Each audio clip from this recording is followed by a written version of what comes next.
اب تو ایک ہی راستہ ہے، جو صاحب آئے انہیں راستہ بتا دیں کہ یہاں پر ہمت کر کے بیٹھیں زمین میں.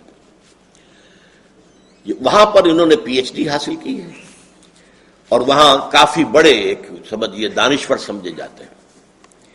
ان کی ایک کتاب ہے جو 1992 میں شائع ہوئی تھی، the twin eras of Pakistan, Pakistan کے جڑواں ادوار، سیاسی دور، فوجی دور، سیاسی دور، فوجی دور، سیاسی دور، فوجی دور. جیسے ٹوئن بچے ہوتے ہیں اسی طریقے سے ٹوئن ایرا آف پاکستان یہ کتاب کا نام ہے. یہ vantage press Manhattan new York سے 1992 میں شائع ہوئی، پاکستان میں 1993 میں آئی. اس میں انہوں نے پیشن گوئی کی ہے، اور ظاہر بات ہے کہ یہ کوئی وحی تو نہیں ہے، نہ وحی کا دعویٰ کیا ہے. جو کچھ مغرب میں دانشور جو گفتگویں کرتے ہیں، جو وہاں کے انالسٹ جو ہیں، جو سیاسی پنڈت ہیں، وہ جو پیشن گوئیاں کرتے ہیں، در حقیقت ان کا ایک مجموعی سمجھیے کہ تاثر انہوں نے اپنی کتاب میں دے دیا ہے. اور وہ یہ ہے کہ سن 2006 میں پاکستان 7 نہیں بلکہ 8 ٹکڑوں میں تقسیم ہو چکے گا. ان میں سے 3 تو ہوں گی انڈیپینڈنٹ سٹیٹس، بلکہ 4 انڈیپینڈنٹ سٹیٹس ہوں گی. خالص پاکستان سے تو 3 نکلیں گی. ایک ہوگی جو بھارت اور پاکستان سے حصے جوڑ کر بنائی جائے گی. جو خالص پاکستانی 3 ریاستیں ہوں گی وہ دی ریپبلک آف بلوچستان، پورا بلوچستان اس وقت کا اس میں شامل ہوگا. اور اس کا کہنا یہ ہے کہ یہ اس علاقے کی سب سے بڑی طاقت ہوگی، سب سے زیادہ ترقی یافتہ ہوگی، سب سے زیادہ خوشحال ہوگی، سب سے زیادہ انڈسٹریلائزڈ ہوگی. دوسرا کراچی اور حیدرآباد کو ملا کر ایک لیاقت پور یا لیاقت آباد اردو سپیکنگ لوگوں کا ایک جو ہے وہ صوبہ نہیں بلکہ اب ریاست بن جائے گا. اور تیسرے سندھو دیش، یعنی جو بھی سمندر پر بیٹھے ہوئے علاقے جن کا آؤٹ لیٹ سمندر پہ ہے وہ تو independent nations, independent countries, independent states بن جائیں گے. اوپر جو ہے شمالی علاقہ جات جو ہمارے ہیں، گلگت ہنزا وغیرہ اور آزاد کشمیر، اور انڈیا کا مقبوضہ کشمیر جس کو ہم کہتے ہیں، جسے وہ آزاد کشمیر کہتے ہیں، ان کو جوڑ کر ایک کشمیری ریاست وجود میں آ جائے گی. یہ بڑا پرانا خاکہ ہے، امریکہ کا بڑا پرانا خاکہ ہے. اور یہ کہ اس سے پہلے تو رابن رافیل جو ہوتی تھی اسسٹنٹ سیکرٹری آف اسٹیٹ امریکہ کی، اس نے کھل کر اس کو بیان کیا تھا کہ ہم ان دونوں کشمیروں کو ملا کر اور اس کے ساتھ شمالی علاقہ جات پاکستان سے، چونکہ وہ کشمیر کی وہ بھی حکومت جو تھی ڈوگرا حکومت اس کے ماتحت تھے، اور مزید یہ کہ اس میں جو علاقے پاکستان نے دے دیے تھے لداخ کے، چائنا کو وہ بھی واپس لے کر اور بھارتی کشمیر کو ملا کر ایک آزاد ملک بنائیں گے.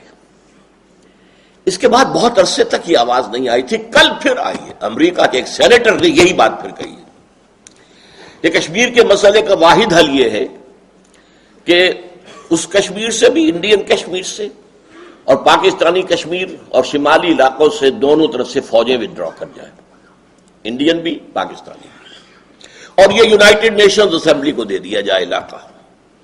وہ یہاں پر اپنے اہتمام میں پلیبسائٹ کروائے، اور اس پلیبسائٹ کے اندر 3 آپشنز ہوں گے. آپ ہندوستان کے ساتھ رہنا چاہتے ہیں، یا پاکستان کے ساتھ، یا آزاد. حالات جس نہج پر جا چکے ہیں اس میں لازمی نتیجہ یہ ہے کہ آزاد کشمیر کی طرف ان کا رخ ہوگا.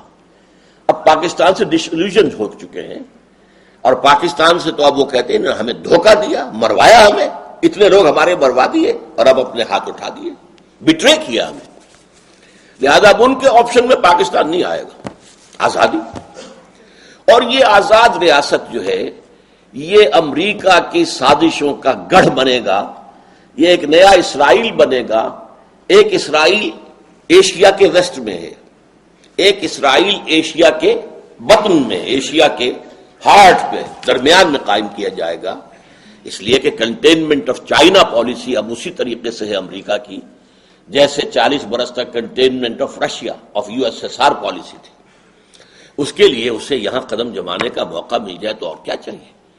وہ ایک ایک کشمیری کو سونے چاندے میں تول سکتا ہے. ان کو بڑی سے بڑی مراعات، مدد، امداد، ان کو خوشحال بنانے کے لیے، تاکہ اس کا عمل دخل جو ہے اس علاقے کے اندر قائم ہو جائے.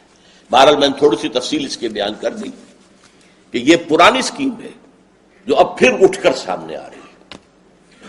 تو 4 تو یہ ریاستیں انڈیپینڈنٹ ہوں گی، بلوچستان، لیاقت آباد اور سندھو دیش اور آزاد کشمیر، پورا آزاد کشمیر، پورا کشمیر. اور 4 حصے پاکستان جو باقی رہ جائے گا وہ ہوں گے شمالی پاکستان، چترال سے لے کر اور یہ جو علاقہ کہلاتا ہے مالاکنڈ کا پہاڑ، یہاں تک. مالاکنڈ کے پہاڑ سے لے کے نیچے جتنا پختون علاقہ ہے یہ سینٹرل پاکستان، مطلب مغربی پاکستان. اور پھر یہ ہے کہ سندھ میں سے سندھو دیش بناتے ہوئے چھوٹی سی پٹی نکالی جائے گی کہ جو اس پاکستان کو جو بقیہ ہے بچا کچا پاکستان، اسے بھی اپروچ سمندر تک مل جائے. وہ وہاں پر اپنی کوئی، اس لیے کہ موجودہ جو ہے کراچی وہ تو چلا جائے گا لیاقت آباد کے پاس، لیاقت پور کے پاس. پورٹ قاسم جو بنا دی گئی ہے وہ سندھو دیش کے لیے ہے، تیار ہو رہی ہے. تو بہرحال بقیہ پاکستان کے لیے بھی کوئی چاہیے، کوئی کوریڈور دے کر سندھ سے، اور وہاں پر جو ہے اس کو پہنچا دیا جائے گا سمندر تک تاکہ اس کا بھی آؤٹ لیٹ ہو. باقی پاکستان سینٹرل پاکستان ہوگا، اس میں پنجاب ہے اور سرائکی علاقہ ہے کافی، کچھ سرائکی علاقہ بلوچستان میں چلا جائے گا، کچھ سندھ میں جائے گا.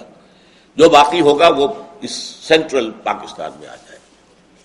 یہ ہے پیشن گوئی، کسی کافر کی نہیں ہے، کسی یہودی کی نہیں ہے، لیکن ظاہر بات ہے کہ اس وقت جو بھی اس فضا کے اندر، اور یہ سن 92 کی بات ہے جو کہی گئی ہے، یہ آج کی بات نہیں ہے. دوسری پیشن گوئی، یہ امریکہ کا سب سے اونچا تھنک ٹینک جو ہے، اور یہ امریکہ کی وزارت خارجہ کی پالیسی ونگ جو ہے اس کا تھنک ٹینک ہے. اس میں 15 سب سے اونچے اداروں کے سربراہ شامل ہیں. انہوں نے یہ پیشن گوئی کی تھی چند سال پہلے، سن 2000 کے اندر یہ آئی ہے، 16 ستمبر 2000 کو، اور یہ شائع ہوئی ہے جنگ میں. اس میں کہا گیا ہے کہ 2020 میں پاکستان کے نام سے کوئی ملک نہیں رہے گا.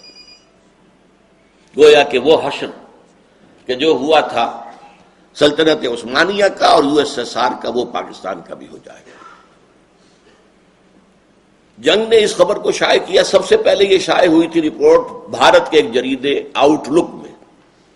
جنگ نے شائع کیا اپنی 16 ستمبر سن 2000 کی اشاعت میں، ساتھ یہ لکھ دیا کہ اسے کسی مجذوب کی بڑھ نہ سمجھا جائے. اس پر جو ہے سنجیدگی سے غور ہونا چاہیے کہ سن تو صحیح جہاں میں ہے تیرا فسانہ کیا. تیسری بات، رابرٹ کیلان، ان کا ایک مضمون شائع ہوا نوائے وقت میں، یہ بھی ستمبر کا مہینہ ہی ہے، 20 ستمبر 2000 کو، دی اینڈ آف دی ارتھ. اس میں وہ کہتے ہیں کہ پاکستان از اے فیلڈ اسٹیٹ، ہر اعتبار سے یہ ناکام ریاست ثابت ہو چکی ہے. جلد ہی اس میں خانہ جنگی شروع ہوگی اور کیوس اور انارکی پیدا ہو جائے گی. اور اس مضمون میں ایک خاص بات جو اس نے کہی ہے وہ یہ ہے کہ پاکستان اور افغانستان یہ گویا کہ ایک یونٹ کی شکل ہوں گے. یہ ہے، میں نے چند حوالے آپ کو دیے ہیں کہ سن تو صحیح جہاں میں ہے تیرا فسانہ کیا، کہتی ہے خلق غائبانت، کہتی ہے خلق خدا تجھے غائبانہ کیا. اب آئیے اس کے اصل اسباب کیا ہے، کیوں ایسا ہوگا، جبکہ میں بھی کہہ رہا ہوں